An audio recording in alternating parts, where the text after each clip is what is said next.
سب سے حسین بادشاہ سلیمان بن عبد الملک، سب سے حسین، 42 سال کی عمر، جوانی، اس کی میت کو قبر کے قریب کیا گیا تو ہلنے لگا تو اس کے بیٹوں نے کہا ہمارے ابا زندہ ہیں، وہ سکتہ ہو گیا ہے، زندہ ہیں۔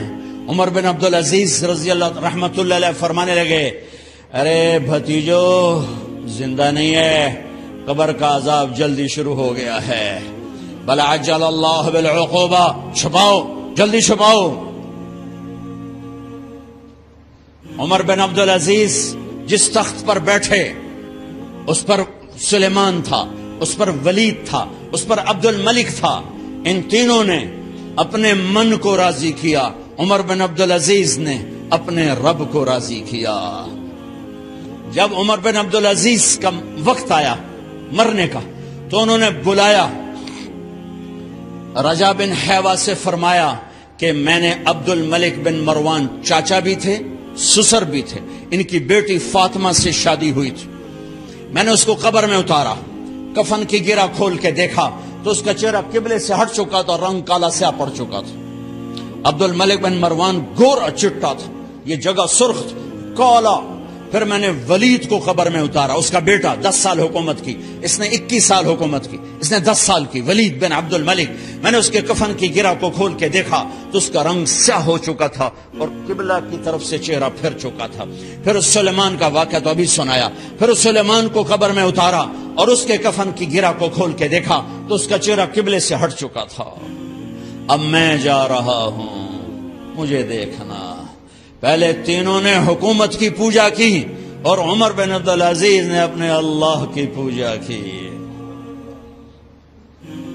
انہوں نے ایک بڑا عجیب خطبہ دیا جب خلیفہ بنے، اے لوگو، بچپن میں شعر و شاعری کا شوق تھا تو میں شاعر بنا، تھوڑا سا اٹھان ہوئی تو علم کا شوق لگا، میں نے علم حاصل کیا، جوان ہوا تو فاطمہ بنت عبد الملک سے عشق ہوا، میں نے اس سے شادی کی، اب اللہ نے مجھے حکومت دے دی ہے، اب تم دیکھو کہ میں اس سے اپنے اللہ کو راضی کروں گا۔ ہمارے حکمران تو ووٹ سے آتے ہیں اور چلے جاتے ہیں 4-5 سال کے بعد، ان کی وراثت میں حکومت آ رہی ہے اور 3 بر اعظم پر حکومت ہے، اور ایسا روب و دبدبہ ہے بنو امیہ کا، کوئی ان کے سامنے سر نہیں اٹھا سکتا، اور یہ بندہ 2 سال 2 مہینے 3 بر اعظم میں زکوٰۃ لینے والا کوئی نہ بچا، 3 بر اعظم میں سوال کرنے والا کوئی نہ بچا، 3 بر اعظم میں ظالم کوئی نہ بچا، 3 بر اعظم میں مظلوم کوئی نہ بچا، لیکن خود کیسا رہا؟ گھر آئے، فاطمہ بڑے اچھے دن گزرے ہیں، اب امتحان ہے، میں تیرا حق نہیں ادا کر سکوں گا، طلاق لینی ہے میں حاضر ہوں، ساتھ دینا ہے تو میرے اپنے حق معاف کرو، اپنے حق معاف کرو۔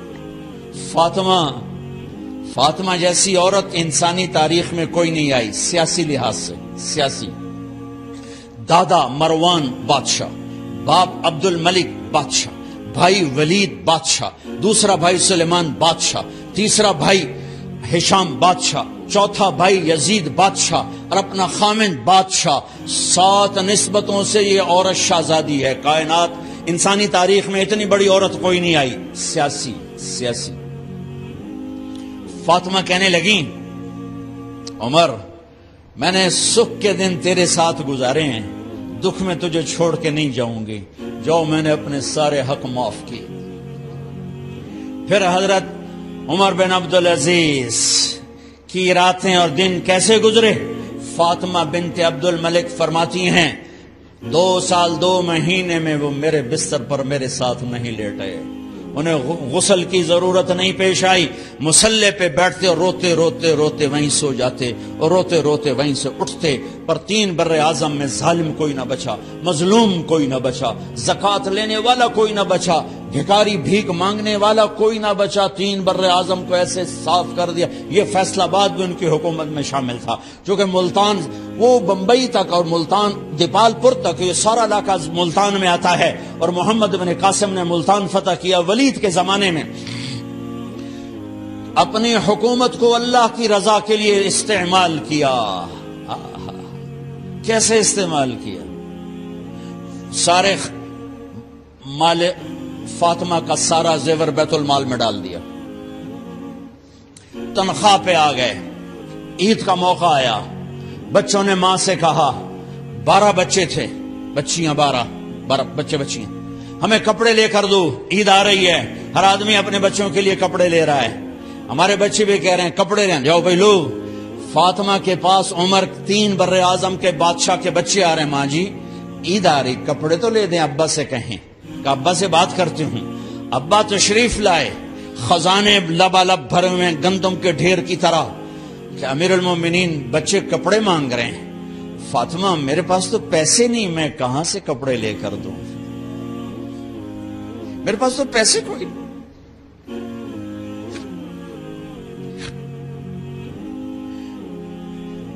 حضرت فاطمہ نے کہا پھر بچوں کا کیا کروں؟ کہا پھر مجھے بھی نہیں پتا کیا کروں. اس کے پہلے 3 حکمرانوں نے لوٹ مار کے بازار گرم کیے، ظلم و ستم کے پہاڑ توڑے، اور آج اسی خزانے پہ ایک شخص بیٹھا ہے جو اللہ کو راضی کرنے کے جھنڈے گاڑ رہا ہے.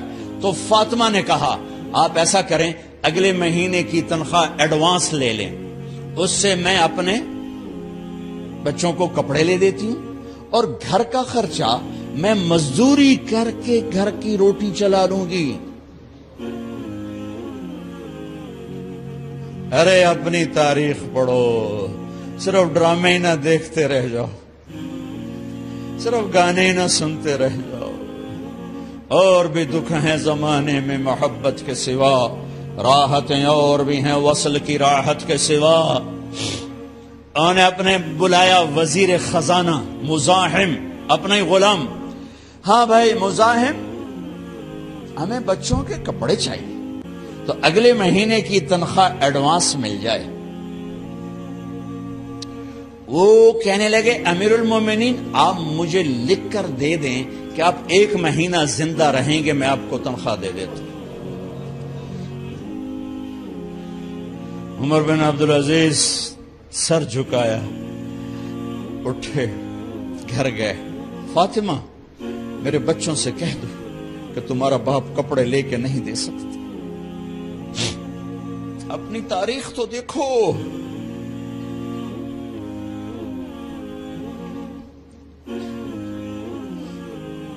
عید کا دن آ گیا، خلیفہ وقت عید کی نماز پڑھاتے تھے، نمازیں بھی خلیفہ وقت پڑھاتے تھے. بنو امیہ کا خاندان ملنے کے لیے آ رہا ہے. سارے سرداروں کے بیٹے اعلیٰ پوشاک، اعلیٰ لباس، ملنے آ رہے ہیں. تھوڑی دیر بعد دیکھا تو بچے بھی ملنے آ رہے ہیں. امیر المومنین کی حیثیت سے بچے باپ کو ملنے آ رہے ہیں، اور ان کے جسموں پر پرانا لباس ہے. حضرت عمر انہیں دیکھ کر ادھر اپنے سرداروں کے بچے دیکھے تو زرق برق پوشاکیں، اپنے بچوں کو دیکھا. ارے اس باپ سے پوچھو جو سب کچھ کر سکتا ہو اور پھر مٹھی بند کر لے کہ نہیں میں نے حرام کی طرف نہیں جانا. بچوں کو دیکھا تو آنکھیں ڈبا گئیں، آنکھوں میں آنسو آ گئے. فرمایا میرے بچوں آج تمہیں اپنے باپ سے گلہ تو ہوگا کہ آج ہمارے باپ نے کپڑے ہی نہ لے کے دیے. ان کے ایک بیٹے ہیں عبد الملک، ان سے بھی 4 رات آگے تھے، ان سے پہلے ہی فوت ہو گئے تھے. کہنے لگے ابا جان آپ کو مبارک، آپ نے قومی خزانے میں بددیانتی نہیں کی ہے، آپ کو مبارک ہو. آج ہمارا سر بلند ہے، ہم شرمندہ نہیں ہیں، ہم شرمندہ نہیں ہیں. انسانوں کو کپڑوں پہ نہیں تولا جاتا. آج کا میرا دیس کا مالدار اتنا فقیر ہو گیا ہے، اتنا چھوٹا ہو گیا ہے کہ وہ اپنا تعارف کروانے کے لیے 50 لاکھ کی گھڑی لیتا ہے، 6 لاکھ کا جوتا لیتا ہے، آج کی بیگم اتنی چھوٹی ہو گئی ہے کہ اپنے قد کو بڑا کرنے کے لیے وہ 10 لاکھ کا ہینڈ بیگ لیتی ہے کہ دیکھو میرا بیگ 10 لاکھ کا ہے. ارے میری بہن، تو 10 ٹکے کی بھی نہیں رہی اگر تو نے بیگ سے اپنے آپ کو بڑا بنایا. او میرے دوست، تو 2 ٹکے کا نہیں ہے اگر تو 10 لاکھ کے جوتے اور 50 لاکھ کی گاڑی سے اور 50 لاکھ کی گھڑی سے اگر تو بڑا بننا چاہتا ہے. ارے اس دھوکے سے نکلو. برینڈڈ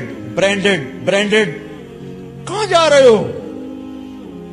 جب تم اپنی ذات میں بے قیمت ہو تو رب ذوالجلال کی قسم تمہاری گھڑیاں، تمہارے بیگ، تمہاری گاڑیاں، تمہارے بنگلے تمہاری عزت کو بڑھا نہیں سکتے. ابا جان، آج ہمارا ساڈا ایتھے سر آ گیا. سانو آج ساڈی عید ہو گئی کہ ساڈے ابے آج خیانت نہیں کی تھی. آج ہم خوشی سے بلند ہیں کہ ہمارے باپ نے بددیانتی نہیں کی. گھر میں تشریف لائے، کہنے کہ فاطمہ کچھ پیسے ہیں، میرا انگور کھانے کو جی چاہ. بس فاطمہ رونے لگی. فرمایا امیر المومنین خزانہ تو بھرا پڑا ہے، 1 درم کا بھی تیرا حق نہیں ہے کہ تو 1 درم لے کے انگور خرید لے. تو تھوڑا پٹھے، فاطمہ میں جہنم نہیں برداشت کر سکتا. او میرے بھائیو، جو دن رات سود میں پھنس چکے ہو، جو دن رات جوے شراب میں پھنس چکے ہو، کیسے اللہ کے سامنے سرخرو ہو کر کھڑے ہوگے؟ فاطمہ میں جہنم نہیں برداشت کر سکتا. نہیں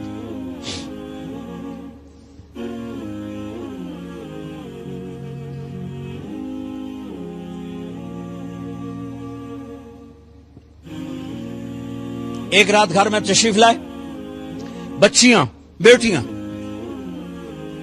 منہ پہ ہاتھ، کپڑا رکھا، دوپٹہ رکھا منہ پہ اور بات کریں. آپ نے پوچھا ارے کیا ہوا تمہیں، یہ منہ پہ کپڑا کیوں رکھتے ہو؟ تو خاموش ہو گئی، لیکن گھر کی خادمہ رو پڑی. کہا امیر المومنین آج آپ کی بیٹیوں نے کچا پیاز توڑ کے اس سے روٹی کھائی، سالن کوئی، ارے مسری دی دال ہی کوئی نہیں ہے، پیاز، کچے پیاز نہ روٹی. آج ساڈا مزدور جڑا کوئی نہ کوئی چٹنی بنا بند ہے. 3 بر اعظم دے بادشاہ دیاں دھیاں کچے وصلہ نہ روٹی بیٹھیاں کھاندیاں. اور میرے آج کا تاجر کہتا ہے جھوٹ نہ بولوں تو کاروبار کیسے. میرا افسر کہتا ہے رشوت نہ لوں تو گزارا کیسے کروں.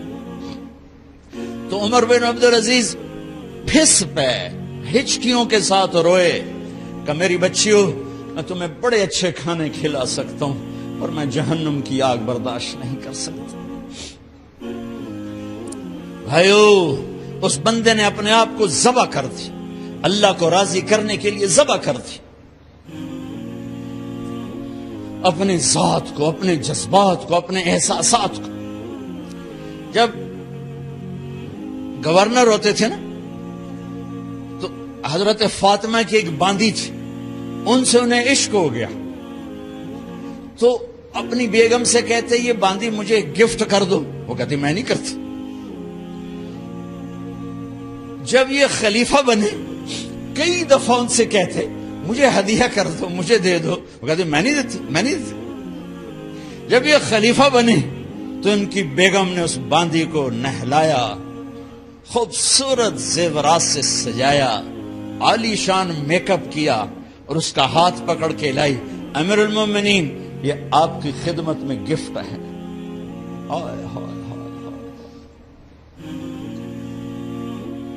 اس کو یوں دیکھا، فرمایا کہاں سے آئی تھی؟ کہا جی عبد الملک نے کوفے سے مجھے زبردستی اٹھوایا تھا. تو 2 آدمی بلائے کہ جاؤ اسے اس کے مالک کے پاس واپس بھیج دو. وہ کہنے لگی این وجدک علی یا امیر المؤمنین. امیر المؤمنین آپ کا عشق کہاں گیا جو میرے ساتھ تھا؟ تو عمر کی آنکھیں بھر آئیں. کہا وہ پہلے سے بھی زیادہ ہے، لیکن تمہیں اللہ کے لیے قربان کرتا، میں اپنے عشق کو اللہ کے لیے قربان کرتا۔ ہاں اب اللہ نے صلہ کیا دیا؟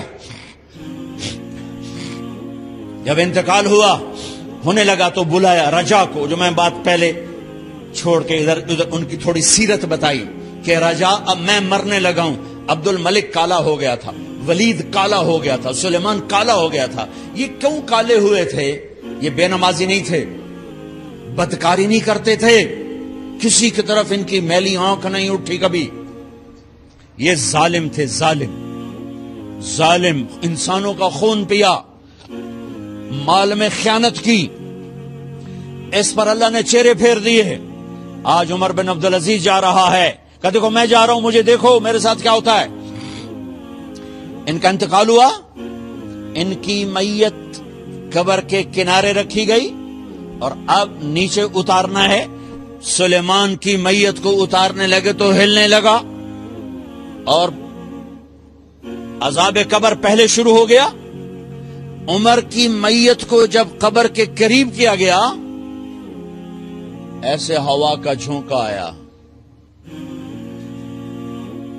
ایک پرچہ ایسے لہراتا ہوا یوں آیا، یوں آیا، یوں آیا اور عمر کے سینے پر گر گیا۔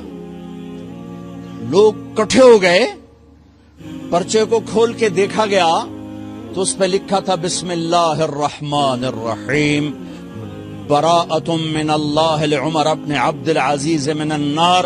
یہ پروانہ ہے اللہ کی طرف سے اس کے بندے عمر کے لیے کہ اسے جہنم سے نجات کی خوشخبری سنا دی جائے۔ آہا، مرنا ہو تو یوں مرو، اللہ ایسی موت دے دے۔ کہتے ہیں پھر میں نے ان کو قبر میں اتارا، جب قبر میں اتارا تو کیا دیکھا؟ میں نے کفن کی گرہ کھولی تو چہرہ قبلے کی طرف فٹ اور یوں لگا جیسے 14ویں رات کا چاند قبر میں اتر آیا ہو۔ لا الہ الا اللہ محمد رسول اللہ، لا الہ الا اللہ محمد رسول اللہ۔